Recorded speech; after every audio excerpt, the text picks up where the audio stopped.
નમસ્કાર, કૃષિ વત્સમ કલ્પેશ પંડ્યા આપનું સ્વાગત કરે છે. મિત્રો, ખાસ વાત કરવાની કે રવિ સિઝન અને રવિ સિઝનની અંદર સૌરાષ્ટ્ર વિસ્તારમાં સૌથી વધારે ઘઉંનું ઉત્પાદન લેવામાં આવે છે.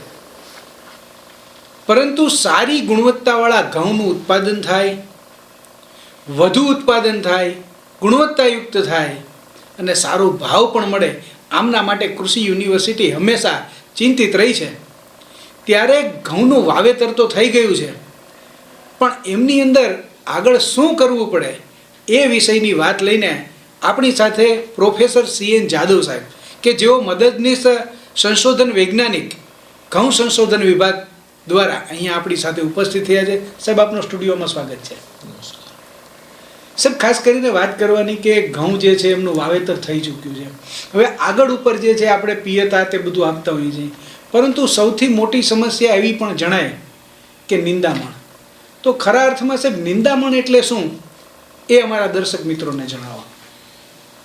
હવે જો ખેડૂત મિત્રો, નિંદામણ એટલે શું એની જો વાત કરીએ તો નિંદામણ જે છે એ એવો છોડ કે જ્યાં તેની જરૂરિયાત નથી અને ઉગી નીકળે છે તેને આપણે નિંદામણ કહીએ છીએ. આ નિંદામણનો જો છેડ છે એ આપણો જે મુખ્ય પાક હોય, આપણે ઘઉંની વાત કરી છે તો ઘઉંના પાક સાથે એ પાણી માટે, હવા માટે, પ્રકાશ માટે, પોષક તત્વો માટે અને જગ્યા માટે ખાસ તો એ હરીફાઈ કરે છે. જેથી કરીને આપણા જે ઘઉંનો પાક જે છે એમને ઉત્પાદનની વાત કરીએ તો નિંદામણ નિયંત્રણ ન થયેલું હોય તો એ 25-30% જેટલું ઉત્પાદનનો આપણો ઘટાડો કરી શકે છે. તો આ રીતે નિંદામણ એટલે શું અને એ નિંદામણની હિસાબે જે પાકમાં જે છે ઉત્પાદનમાં ઘટાડો શું થાય છે અને એ શું પાકના છોડ સાથે હરીફાઈ કરી અને એમને ટૂંકમાં આપણે નુકસાન પહોંચાડે છે. બહુ સરસ વાત કરી સાહેબ. ખેડૂત મિત્રો, આપ તો જાણો જ છો કારણ કે આપ અનુભવી પણ છો, પરંતુ વૈજ્ઞાનિક રીતે આ વાતને સમજવી ખૂબ જરૂરી છે. ત્યારે સાહેબ એ પણ અમે જાણવા માગીએ છીએ કે જે આપણે ઘઉં છે એ ઘઉંનું પાકનું વાવેતર કર્યું હોય ત્યારે આ સમયે એમની અંદર કયા કયા નિંદામણ જે છે ઘાસ એ ઉગતા હોય છે, એમની વાત કરો. ખેડૂત મિત્રો, જો ઘઉંના પાકમાં આપણે જે નિંદામણની વાત કરીએ તો શરૂઆતમાં આમ જોવામાં જોઈએ તો આ નોળી છે, કણજડો જે છે, ખાસ કરીને ચીલ જે છે, એ બધા નિંદામણ જે છે એ ઘઉંના પાકમાં આપણને જોવા મળતા હોય છે. તો આ જે નિંદામણો જે છે એના નિયંત્રણની હવે આપણે વાત કરીએ તો ખેડૂત મિત્રો, જે ઘઉંના પાકમાં જે છે આ નિંદામણ, એમાં જો આપણી પાસે પૂરતા મજૂરો ઉપલબ્ધ હોય, મળી શકે હોય સમયસર, તો એ મજૂરોનો ઉપયોગ કરી અને ઘઉંનો પાક 15 દિવસનો થાય ત્યારે અને બીજો જ્યારે 30 દિવસનો થાય એમ 2 વખત હાથથી નિંદામણ કરવું હિતાવહ છે. પરંતુ જો મિત્રો એ સમય દરમિયાન જો મજૂરોની અછત વર્તાય અને મજૂરો જો આપણે મળી શકે તેમ ના હોય તો ત્યારે જે નિંદામણનાશક દવા છે તેનો આપણે છંટકાવ કરવો જોઈએ. તેની વાત કરીએ તો જે પેન્ડિમિથાલિન દવા જે છે 30% EC બજારમાં મળે છે, તેનો છંટકાવ આપણે ઘઉંનો પાક વાવ્યા બાદ, પિયત આપ્યા પછી અને ઘઉં ઉગ્યા પહેલાં ત્યારે આપણે છંટકાવ કરવો જરૂરી છે, જેથી કરીને આપણે જે છે એ નિંદામણનું નિયંત્રણ આપણે કરી શકીએ. આ મિત્રો, જ્યારે પેન્ડિમિથાલિન દવા જે છે એનો છંટકાવ કરવો જરૂરી છે.